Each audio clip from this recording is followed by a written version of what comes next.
Good morning, everyone. Welcome back to the Good Morning Wood Show, aka the Blair Witch Car Project.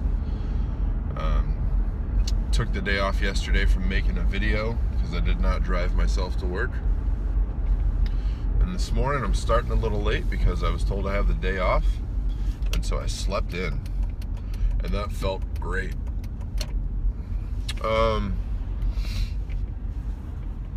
Excuse me. So two of the things I want to talk about is being present and identity. And I'm not going to say I know a whole lot about much either, but for me, like, to be present is the goal.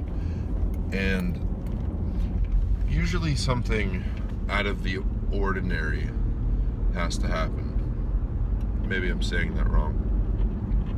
But like, one time I was getting my daughter ready to go back to her mom's house, and my daughter's almost 4 years old, so 3.5 at the time. And I tell her, like, September, Papa's gonna miss you.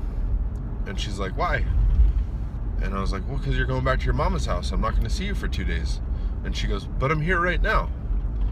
And it made me realize that, like, it again made me realize, because I often realize this, is that, like, I'm always other places. You know, I'm fairly rarely right here, right now, where life is happening, and it is the only thing that exists. And everything's okay right now. You know, that's one thing that I have to remember, is that sometimes I need to stop and look at my feet to realize where I'm at. And not that doesn't mean that, like, I'm on psychedelic drugs and I'm like, what the fuck? It means that, like, I get lost in thinking, like, what about the future? And, you know, what about the past? And, you know, I wish I could change this, or I wish I could change that, or I wish this person was, you know, a different way, which is, you know, extremely selfish of me.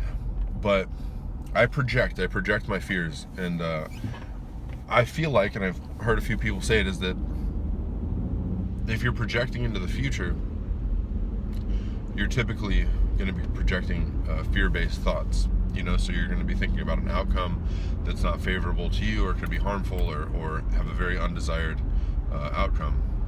And that if I can just reel it back in and stop and realize that I'm right here, right now, and that everything's okay, it usually brings me a lot more peace of mind. And you guys are probably tired of hearing me talk about peace of mind, because I say it a lot, but, you know, that's what I want. I just want more peace of mind, and I work at my best capacity to achieve that for myself. The second thing that I wanted to talk about was identity.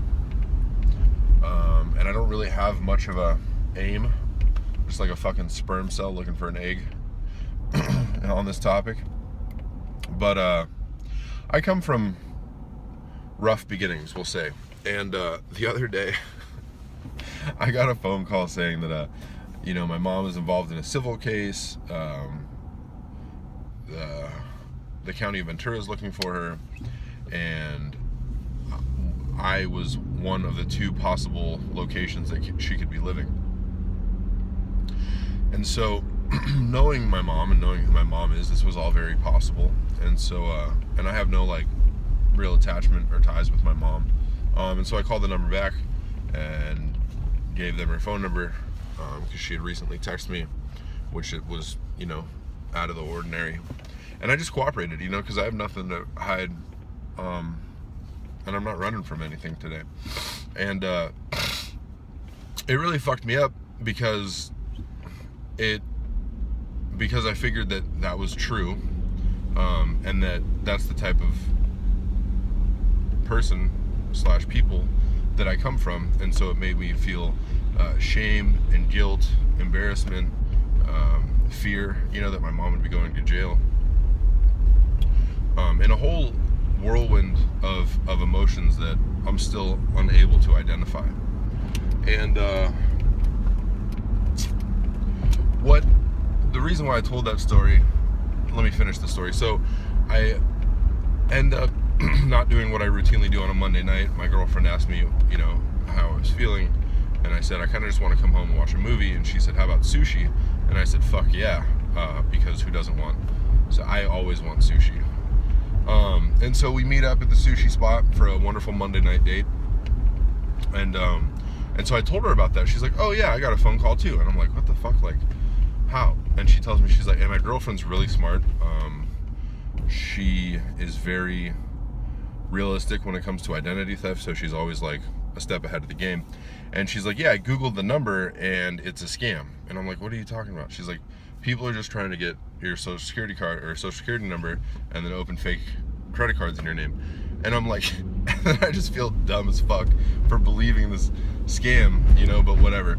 And so that kind of led me to think that, like, I am not, like, yes, I am my mother's child, but I virtually have nothing in common with her. The way that she chooses to live her life is very different from the way that I choose to live mine.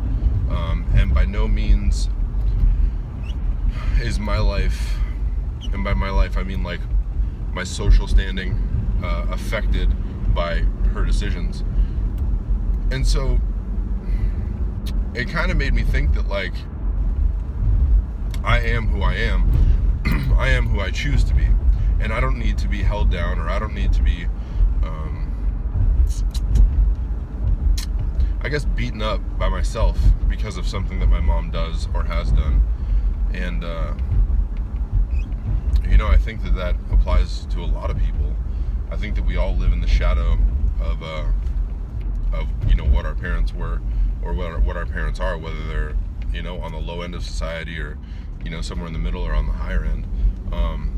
I think that one of my biggest aspirations has always been figuring out who I am, and why I am the way that I am, and what I want, you know, like what really gets me going, you know, and makes me happy, and, you know, where my passion really lights up. And so I kind of just wanted to extend that to you guys, the idea that, like, we can forge our own path, you know what I mean? Like, we don't have to live in the shadow of somebody else, whether it's good or bad, or whether that person, you know, like, your dad's a lawyer and he wants you to become a lawyer or whatever. Like, if that's not your calling, by all means, like, don't do it, you know, like, do what's going to make you the happiest. And, you know, that's what I'm trying to do on a daily basis, you know. And with this day off, I hit up my buddy Casey, and Wednesdays happen to be deadlift day, and I'm gonna go motherfucking deadlift with my boy Casey right now. So that is a little bit longer than I expected it to be. That is definitely not what she said. I hope you guys have a great motherfucking Wednesday. Make the best of it. And if you don't know, you are allowed to have a good day. Thanks for watching. I'll see you guys next time.